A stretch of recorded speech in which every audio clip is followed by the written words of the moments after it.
नमस्कार साथियों RWS classes में आप सभी का स्वागत है। आज हम जनरल साइंस का टॉपिक लेकर आए हैं आपके सामने। अम्ल, क्षार तथा लवण टॉपिक रहेगा हमारा, जो कि मैंने कई लोगों को देखा है कि अम्ल, क्षार और लवण का टॉपिक बहुत लोगों ने बहुत लंबा खींचा हुआ है। लेकिन अपना मानना क्या है, अपने चैनल का एक ही मोटिव है कि पढ़ो उतना जो एग्ज़ाम में आए, मतलब एग्ज़ाम अप्रोच के अनुसार पढ़ाई करिए, ना कि फालतू की थ्योरी पढ़े जा रहे हो। जो चैप्टर खल्लास यानी कि आज की क्लास में अम्ल, क्षार और लवण आपको बिल्कुल याद हो जाएगा, एग्ज़ाम अप्रोच के अनुसार रहेगा। जो हमने PDF तैयार किया है आपके लिए, वो वन लाइनर बेस पर रहेगी और बहुत ही अच्छे से आपको समझ आएगी। तो चलिए करते हैं शुरुआत। बाकी चैनल को आप सब्सक्राइब कर लीजिए, कहने की ज़रूरत नहीं है, क्योंकि इतना अच्छा कंटेंट आपको दिया जा रहा है। आप किसी भी वैकेंसी की तैयारी कर रहे हैं जहाँ पे जनरल साइंस आती है और जिसमें अम्ल, क्षार और लवण का टॉपिक है, तो आप इस क्लास को देखकर चले जाइए। आपको एक भी प्रश्न अगर अम्ल, क्षार और लवण से बनता है तो बाहर नहीं जाएगा, ये मैं 100% गारंटी दे सकता हूँ आपको। ठीक है ना? चलिए करते हैं फिर शुरू। आ जाइए, नहीं टॉपिक पर चलते हैं। तो ये अपना टॉपिक हो जाएगा यहाँ से शुरू। ठीक है ना? तो अम्ल, क्षार और लवण यानी एसिड, बेस एंड साल्ट। तो सबसे पहले देखेंगे हम अम्ल के बारे में यानी एसिड के बारे में जानकारी जुटा के करते हैं शुरू। तो अम्ल ऐसे यौगिक होते हैं जिनमें एक, इसको और छोटा कर लिया जाए थोड़ा, ठीक है, जिनमें एक या एक से अधिक विस्थापनशील हाइड्रोजन परमाणु विद्यमान हो तथा जो किसी दूसरे पदार्थ को प्रोटॉन प्रदान करने की क्षमता रखते हैं, अम्ल कहलाते हैं। तो अम्ल किसे कहते हैं मेरे भाई? सबसे पहले तो आपको यही पता होना चाहिए। तो अम्ल जो है ऐसे यौगिक होते हैं जिनमें एक या एक से अधिक विस्थापनशील हाइड्रोजन परमाणु विद्यमान होता है तथा जो किसी दूसरे पदार्थ को प्रोटॉन प्रदान करने की क्षमता रखते हैं, वो अम्ल कहलाते हैं, वो यौगिक अम्ल कहलाते हैं। अब अम्ल के गुण देख लेते हैं। तो अम्ल के गुण कौन कौन से हैं? अम्ल स्वाद में खट्टे होते हैं, बिल्कुल सही बात है भाई साहब। अम्ल का पीएच मान 7 से कम होता है। पीएच मान जो है 0 से 14 तक होता है और बीच में अपना होता है 7 नंबर। 7 नंबर पे क्या होता है? उदासीन। इधर तो ये तो हो गया अम्लीय, अम्ल, और यहाँ पे बीच में हो जाएगा उदासीन, उदासीन, और इधर 7 से ऊपर जो है क्षारीय हो जाएगा, क्षारीय प्रकृति हो जाती है। तो ये अपने अम्ल की वो हो जाएगी आपको। हाँ, पीएच मान की वैल्यू समझने में और अच्छे से आगे मैं आपको समझाएंगे। अम्ल जो है नीले लिटमस को लाल कर देते हैं। इन गुणों को याद रखिएगा कि अम्ल के क्या क्या गुण होते हैं। डायरेक्ट एग्जाम अप्रोच पर वन लाइनर बेस पर ये PDF तैयार की गई है आप लोगों के लिए। तो आप चाहे तो आप साथ में नोट्स बना लीजिए, सबसे बेस्ट रहेगा। ठीक है ना? और अगर आपको इसकी PDF चाहिए तो PDF आपको मिल जाएगी हमारे इंस्टाग्राम पर। इंस्टाग्राम ID आपको मिलेगी यूट्यूब चैनल के बायो में। ठीक है, चलिए। अम्ल जो विद्युत के सुचालक होते हैं, विद्युत के सुचालक होते हैं, याद रखिएगा। अम्ल धातु से क्रिया करके हाइड्रोजन गैस मुक्त करते हैं, हाइड्रोजन गैस मुक्त करते हैं। दैनिक जीवन में अम्लों का उपयोग देख लेते हैं। तो दैनिक जीवन में अम्लों का उपयोग क्या रहने वाला है मेरे भाई? यानी साइट्रिक अम्ल का उपयोग धातुओं को साफ करने में किया जाता है। साइट्रिक अम्ल का उपयोग किया जाता है धातुओं को साफ करने में। और खाद्य पदार्थ, दवा निर्माण एवं कपड़ा उद्योग में भी साइट्रिक अम्ल का उपयोग किया जाता है। इसी प्रकार हाइड्रोक्लोरिक अम्ल का उपयोग अम्लराज बनाने में तथा भोजन के पाचन में किया जाता है। तो हाइड्रोक्लोरिक अम्ल, डायरेक्ट आपसे प्रश्न कैसे बनेगा कि भोजन के पाचन में निम्न में से किस अम्ल का प्रयोग किया जाता है? तो आपको हाइड्रोक्लोरिक अम्ल ऑप्शन में मिलेगा और वो आपको राइट करना होगा। इसी प्रकार नाइट्रिक अम्ल का उपयोग उर्वरक बनाने में किया जाता है, फोटोग्राफी में किया जाता है तथा सोना और चांदी के शुद्धिकरण में भी किया जाता है। तो याद रखिएगा, इंपॉर्टेंट फैक्ट है ये कि सोना एवं चांदी के शुद्धिकरण में किस अम्ल का उपयोग किया जाता है। कई बार जनरल साइंस का प्रश्न ये पूछा जा चुका है। तो नाइट्रिक अम्ल का उपयोग उर्वरक बनाने में और फोटोग्राफी, सोना चांदी के शुद्धिकरण में किया जाता है। ऑक्जेलिक अम्ल का उपयोग कपड़ों से धब्बे हटाने एवं फोटोग्राफी में किया जाता है। तो फोटोग्राफी में अपने नाइट्रिक अम्ल का भी उपयोग किया जाता है और फोटोग्राफी में अपने ऑक्जेलिक अम्ल का उपयोग भी किया जाता है। और कपड़ों से धब्बे हटाने के लिए भी ऑक्जेलिक अम्ल का उपयोग किया जाता है। फार्मिक अम्ल का उपयोग जीवाणुनाशक के रूप में चमड़ा उद्योग में, फलों का संरक्षित करने में आदि में किया जाता है फार्मिक अम्ल का उपयोग। इसी प्रकार सल्फ्यूरिक अम्ल का उपयोग जो है पेट्रोलियम शोधन में किया जाता है, संचायक बैटरियों में किया जाता है, संचालक बैटरियों में भी सल्फ्यूरिक अम्ल का उपयोग किया जाता है। इसी प्रकार बेंजोइक अम्ल का उपयोग जो है खाद्य पदार्थों के परीक्षण में किया जाता है। तो खाद्य पदार्थों के परीक्षण में किस अम्ल का उपयोग किया जाता है? बेंजोइक अम्ल का उपयोग किया जाता है। तो ये अपने अम्ल का टॉपिक कंप्लीट। अब आ जाता है अपना चार। तो जो मेन मेन चीज़ें जहाँ से प्रश्न बनते हैं वो आपको इस PDF में देखने को मिलेंगे। एक एक लाइन इंपॉर्टेंट है, आप देख लीजिए बिल्कुल भी। और जहाँ से इन लाइनों से प्रश्न बने हुए हैं, आप हिस्ट्री उठाकर देखिए जनरल साइंस के प्रश्नों की, तो आपको यहाँ से प्रश्न देखने को मिलेंगे। कोई भी पेपर उठा लीजिए जिसमें अम्ल से रिलेटेड या प्रश्न आया है तो वो यहाँ से बना होगा। चलिए, नेक्स्ट है हमारे क्षार।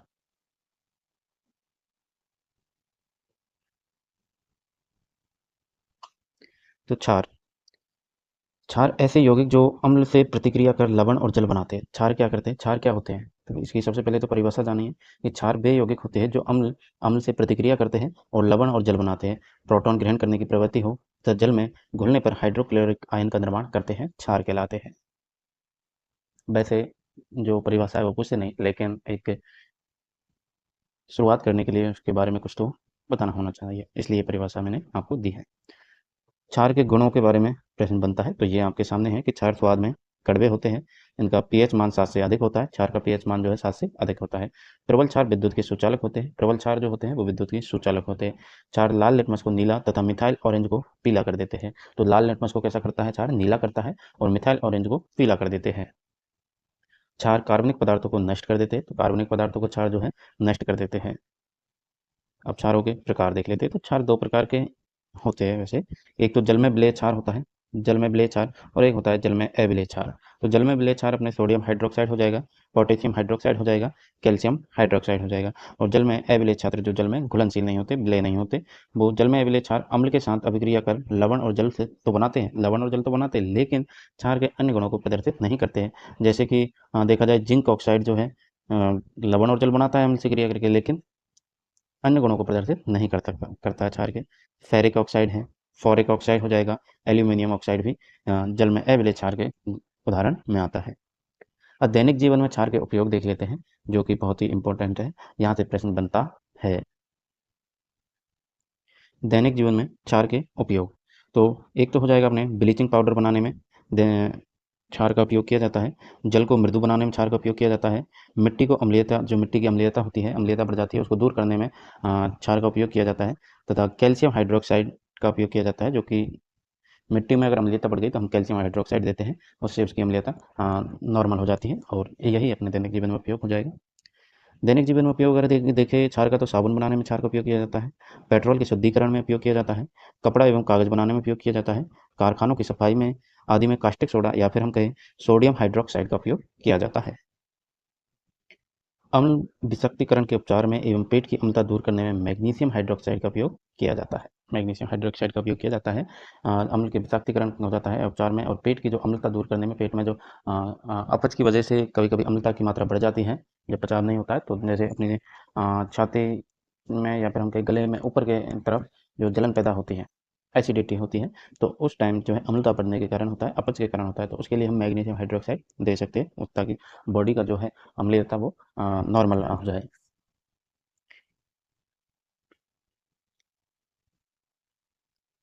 नेक्स्ट है हमारा टॉपिक लवण।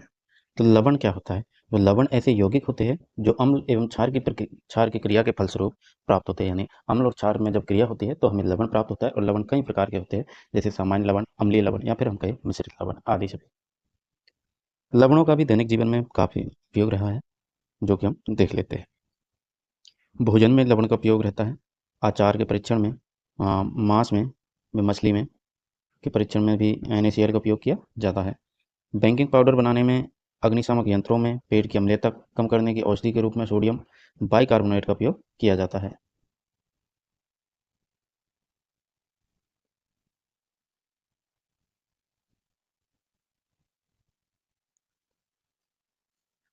कास्टिक सोडा के निर्माण में भी अम्ल का प्रयोग किया जाता है। डिटर्जेंट के निर्माण में भी अम्ल का प्रयोग किया जाता है। डिटर्जेंट के निर्माण में, कपड़ों की धुलाई में, जल की स्थायी कठोरता को रोकने में, और धावन सोडा और या फिर हम कहें सोडियम कार्बोनेट का उपयोग किया जाता है। जल शुद्धिकरण में, चमड़ा उद्योग में, औषधि निर्माण, चोट लगने पर रक्त के बहने को रोकने के लिए भी फटकरी का उपयोग किया जाता है, जो कि अपने लवण के रूप में रहती है। पोटाश एलम यानी कि KSOAl का उपयोग किया जाता है। एक सेकंड, आवाज का आवाज पीएच स्केल। ओह, आवाज चली गई क्या? सॉरी सॉरी, ये हट गया, माइक हट गया था। चलिए, तो लवण हमने देख लिया। अब हमारा टॉपिक है पीएच स्केल। पीएच स्केल के बारे में हम जानने वाले हैं। तो पीएच स्केल क्या है कि भाई किसी विलयन में उपस्थित हाइड्रोजन आयन की सांद्रता ज्ञात करने के लिए एक स्केल विकसित किया गया था, जिसे पीएच स्केल कहा जाता है। पीएच स्केल अम्लीयता एवं क्षारीयता को प्रदर्शित करती है। पीएच स्केल क्या करती है? अम्लीयता और क्षारीयता को प्रदर्शित करती है। पीएच स्केल में 0 से अधिक यानी 7 तक होता है तो अम्लता अधिक होती है, और 7 पे उदासीन होता है, और 7 से 14 तक अधिक क्षारीयता होती है, तो पीएच मान याद कर सकते हैं। हाइड्रोजन आयन की सांद्रता जितनी अधिक होगी उसका पीएच उतना ही कम होगा। किसी भी उदासीन विलयन के पीएच का मान 7 होगा, यानी कि उदासीन विलयन का पीएच का मान कितना होगा? 7 होगा, जैसा मैंने आपको पहले भी बता चुका हूँ मैं। पीएच स्केल में किसी विलयन का मान 7 से कम है तो यह अम्लीय हो जाएगा, और अगर 7 से ज़्यादा है यानी 14 तक बढ़ता है तो विलयन में OH की सांद्रता में वृद्धि होती है, यानी हम कह सकते हैं कि विलयन क्षारीय होगा। दैनिक जीवन में पीएच का महत्व भी बहुत ही बढ़ चढ़कर है। तो देख लेते हैं कि दैनिक जीवन में पीएच का महत्व, पीएच में मान का क्या-क्या महत्व है। तो पहला तो अपने पाचन तंत्र में ही है कि मनुष्य का आमाशय हाइड्रोक्लोरिक अम्ल उत्पन्न करता है, और यह आमाशय को हानि पहुँचाए बिना भोजन के पाचन में सहायक होता है। अपच की स्थिति में उदर अत्यधिक मात्रा में अम्ल उत्पन्न करता है, जिसके कारण उदर में दर्द एवं जलन का अनुभव होता है। इसके उपचार के लिए एंटी एंटीएसिड जैसे क्षारकों का उपयोग किया जाता है, जैसे मैग्नीशियम हाइड्रॉक्साइड। मैग्नीशियम हाइड्रॉक्साइड दिया जाता है जब अम्लीयता की मात्रा बढ़ जाती है शरीर में। अपच की स्थिति में अम्लीयता की मात्रा बढ़ती है, और अम्लीयता जो है अपना आमाशय अम्लीयता उत्पन्न करता है, हाइड्रोक्लोरिक अम्ल उत्पन्न करता है, जो कि भोजन को पचाने में सहायक होता है। ठीक है। नेक्स्ट है हमारे दंत-क्षय में। तो दंत-क्षय में पीएच मान की क्या वैल्यू रहती है? तो मुँह के पीएच का मान जो है 5.5 से कम होने पर, यानी मुँह के पीएच का मान 5.5 से कम यानी कि अम्लीय होने पर दाँतों का क्षय प्रारंभ हो जाता है। दाँतों का एनामल कैल्शियम फॉस्फेट से बना होता है। दाँत जो है किससे बने होते हैं? एनामल कैल्शियम फॉस्फेट से बने होते हैं दाँत। तो जो कि शरीर का सबसे कठोर पदार्थ होता है। यह जल में नहीं घुलता, लेकिन मुँह में उपस्थित बैक्टीरिया भोजन के पश्चात मुँह में अपशिष्ट शर्करा एवं खाद्य पदार्थों का निम्नीकरण करके अम्ल उत्पन्न करते हैं। इसलिए मुँह की सफाई के लिए क्षारीय दंत मंजन का उपयोग किया जाता है। तो क्षारीय दंत मंजन का उपयोग किया जाता है। अम्ल की अधिक मात्रा को उदासीन कर दंत क्षय को रोका जा सकता है। क्यों किया जाता है? क्योंकि अम्लीयता की मात्रा ज़्यादा होती है तो उसको उदासीन कर दिया जाता है, क्षारीयता की मात्रा बढ़ाते हैं, और उदासीन करके जो दंत क्षय होता है उसको रोका जा सकता है। नेक्स्ट है हमारे पशुओं और पौधों द्वारा उत्पन्न रसायनों से आत्मरक्षा करने में। तो मधुमक्खी का डंक एक अम्ल छोड़ता है, जिसके कारण दर्द एवं जलन का अनुभव होता है। डंक मारे गए अंग में बेकिंग सोडा जैसे दुर्बल क्षारक के उपयोग से आराम मिलता है। तो अगर मधुमक्खी आपको काट ले तो आप क्या करेंगे? बेकिंग सोडा का यूज करेंगे, बेकिंग सोडा से आप बिल्कुल आराम मिल जाएगा आपको, आपके सूजन नहीं होगी। इसी प्रकार नेटल नाम का पौधा होता है, जो कि उगने वाले डंकनुमा बाल होते हैं उस पर। नेटल के पौधे पर डंकनुमा बाल होते हैं, जो कि क्या करते हैं? उसके टच होते ही अगर आप उससे कहीं गलती से टच हुए तो आपके शरीर में वो क्या करता है? मेथेनॉल अम्ल छोड़ता है, यानी उसमें डंकनुमा बाल होते हैं, और उन बाल जैसे ही वो टच होते हैं तो वो बाल जो है अपनी बॉडी के अंदर प्रवेश करते हैं, काँटों की तरह होते हैं, और वो मेथेनॉइक अम्ल छोड़ते हैं, जिसके कारण त्वचा में जलन और दर्द का अनुभव होता है। इसके उपचार के लिए डॉक नामक पौधे की पत्तियों को प्रभावित अंग पर मलने से आराम मिलता है। तो कौन सा पौधा यूज़ किया जाता है? डॉक पौधा यूज़ किया जाता है। नेटल के लिए डॉक नामक पौधा होता है, उसकी पत्तियों को अपने शरीर पर प्रभावी अंग पर लगा दिया जाता है, जिससे आराम मिलता है। पौधों में पीएच अच्छी उपज के लिए पौधों को एक विशिष्ट पीएच परास की आवश्यकता होती है। यह मिट्टी की अत्यधिक अम्लीयता और अत्यधिक क्षारीय नहीं होनी चाहिए। यानी जो मिट्टी है वो ना ही तो अम्लीय होनी चाहिए ज़्यादा, और ना ही ज़्यादा क्षारीय होनी चाहिए पौधों के लिए। अम्लीय वर्षा क्या होती है? आपने कई बार सुना है, कई बार प्रश्न इससे आ चुका है। तो अम्लीय वर्षा मेरे भाई, वर्षा के जल का पीएच मान 5.6 से कम हो जाता है तो वह अम्लीय वर्षा कहलाती है। यानी वर्षा का जो जल है उसका पीएच वैल्यू देखी जाती है, पीएच वैल्यू अगर 5.6 से कम हो जाती है तो अम्लीय वर्षा कहलाएगी। और अम्लीय वर्षा का जल जब नदियों में प्रवाहित होता है तो नदी के जल का पीएच मान भी कम हो जाता है, और ऐसी नदियों में जलीय जो जीवधारी होते हैं, जल में जो रहने वाले जीवधारी होते हैं, उनका जीवित रहना बड़ा ही कठिन हो जाता है। मनुष्य और पशुओं में पीएच वैल्यू देखिए, तो शरीर में होने वाली जैव रासायनिक क्रिया में अधिकतर पीएच 7 से 7.8 तक ही होती है। जो पीएच का जो मान होता है वो 7 से 7.8 तक होता है, यानी हम कह सकते हैं कि या तो उदासीन या क्षारीय रहता है, अम्लीय में। पीएच मान में थोड़ा सा भी परिवर्तन होने पर, पीएच मान में यदि थोड़ा सा भी परिवर्तन होता है तो जैव रासायनिक क्रियाओं पर विपरीत असर पड़ता है। अम्ल क्षार के सूचक क्या होते हैं? सूचकों के बारे में देख लेते हैं। तो कोई पदार्थ अम्लीय है अथवा क्षारीय है या इसका परीक्षण करने के लिए सूचकों का प्रयोग करते हैं। सूचकों को जब अम्लीय या क्षारीय पदार्थ युक्त विलयन में मिलाते हैं तो उनका रंग बदल जाता है। जैसे लिटमस है, हल्दी, गुड़हल के पुष्प की पंखुड़ियाँ आदि प्राकृतिक सूचक होते हैं, और फिनोल्फ्थालीन, मिथाइल ऑरेंज आदि संश्लेषित सूचक के उदाहरण हैं। लिटमस विलियन बैंगनी रंग का होता है, इसे लाइकेन नामक पौधों से निष्कासित किया जाता है। तो इंपॉर्टेंट हो जाएगा कि लिटमस विलियन जो होता है वो कहाँ कहाँ से निकाला जाता है, बैंगनी रंग का होता है पहली बात तो, और निकाला कहाँ से जाता है, तो लाइकेन नामक एक पौधा होता है, वहाँ से निष्कासित किया जाता है। जब इसे अम्लीय विलयन में मिलाया जाता है तो यह लाल हो जाता है, और क्षारीय विलयन में मिलाया जाता है तो नीला हो जाता है। यानी क्षार क्या करते हैं, लिटमस के जो पत्र होता है उसको लाइकेन नामक पौधे से निकाला जाता है, और उसको क्या करता है, बैंगनी रंग का होता है, लेकिन क्षार क्या करता है, उसको नीला कर देता है, और जो अम्ल है वो लाल लाल कर देता है। गुड़हल के पुष्प की पंखुड़ियों के विलयन का सूचक अम्लीय विलयन को घेरा गुलाबी यानी मैजेंटा, या फिर हम कहें क्षारीय विलयनों को हरा कर देता है, तथा क्षारीय विलयन जो है हरा कर देता है। गुड़हल के पुष्प की पंखुड़ियों के विलयन का भी प्रश्न कई बार पूछा जा चुका है, तो याद रखिएगा, इंपॉर्टेंट हो जाएगा। विलयन का सूचक अम्लीय विलयन को घेरा गुलाबी करता है, घेरा गुलाबी यानी कि मैजेंटा, और क्षारीय विलयनों को हरा कर देता है। फिनोप्थिलीन क्षारीय विलयन में मिलाने पर गुलाबी रंग देता है, वही अम्लीय विलयन में यह रंगहीन हो जाता है। तो फिनोप्थिलीन को अगर हम अम्लीय विलयन में मिलाएंगे तो यह रंगीन हो जाएगा, और अगर हम क्षारीय विलयन में मिलाएंगे तो यह गुलाबी रंग हमें देगा। नेक्स्ट टॉपिक है हमारा उदासीनीकरण। उदासीनीकरण को भी कर लेते हैं आज समाप्त। अम्ल क्षार लवण हो गए, अब इन्हीं का पार्ट है उदासीनीकरण, तो इसको भी देखें। किसी अम्ल एवं क्षारक के बीच में होने वाली अभिक्रिया उदासीनीकरण कहलाती है। उदासीनीकरण अभिक्रिया में निर्मित पदार्थ लवण कहलाता है, और लवण अम्लीय, क्षारीय या उदासीन प्रकृति का हो सकता है। लवण कैसा भी हो सकता है, मिश्रित हो सकता है, अम्लीय, क्षारीय, उदासीन कैसा भी। उदासीनीकरण की अभिक्रिया में लवण के साथ साथ जल का निर्माण होता है, तथा ऊष्मा निर्मुक्त होती है। ऊष्मा जो है निर्मुक्त होती है, ऊष्मा होती है। अमाशय में अम्ल यानी एचसीएल की अधिकता के कारण होने वाला अपाचन को मैग्नीशियम हाइड्रोक्साइड युक्त प्रतिअम्ल से दूर रख सकते हैं। यह प्रतिअम्ल अत्यधिक अम्ल के प्रभाव को उदासीन कर देता है। चींटी के काटने पर यह त्वचा में अम्लीय द्रव डालती है, जिससे उदासीन करने हेतु कैलेमाइन विलयन लगाया जाता है। तो चींटी के काटने पर कौन सा विलयन यूज किया जाता है, कौन सा विलयन यूज किया जाता है मेरे भाई, याद रखिएगा, कैलेमाइन विलयन इंपॉर्टेंट हो जाएगा। अगर आपको चींटी काट ले तो आपको कैलेमाइन विलयन यूज करना है, जिससे आपको आराम यानी रिलैक्स मिल जाएगा। ठीक है। अम्लीय या क्षारीय मृदा के उपचार हेतु अम्लीय होने पर कैल्शियम कैल्शियम ऑक्साइड और बिना बुझा हुआ चूना, कैल्शियम ऑक्साइड यानी कि बिना बुझा हुआ चूना, या फिर कैल्शियम हाइड्रोक्साइड बुझा हुआ चूना प्रयुक्त होता है। क्षारीय मृदा में जैव पदार्थों जैसे कंपोस्ट खाद मिलाते हैं, जो अम्ल निर्माण करते हैं, तो अम्ल का निर्माण करते हैं। ठीक है। तो साथियों, ये हुआ हमारा टॉपिक कंप्लीट साइंस का, जनरल साइंस का, जिसमें हमने उदासीनीकरण पढ़ा, अम्ल क्षार और लवण पढ़े, अम्ल क्षार के दैनिक जीवन में उपयोग पढ़े, सूचकांक पढ़े, कैसे कैसे क्या क्या चीज़ें होती हैं जो एग्जाम के अप्रोच के अनुसार थी, वो सारे पॉइंट हमने इस क्लास में आपके लिए सम्मिलित किए हैं।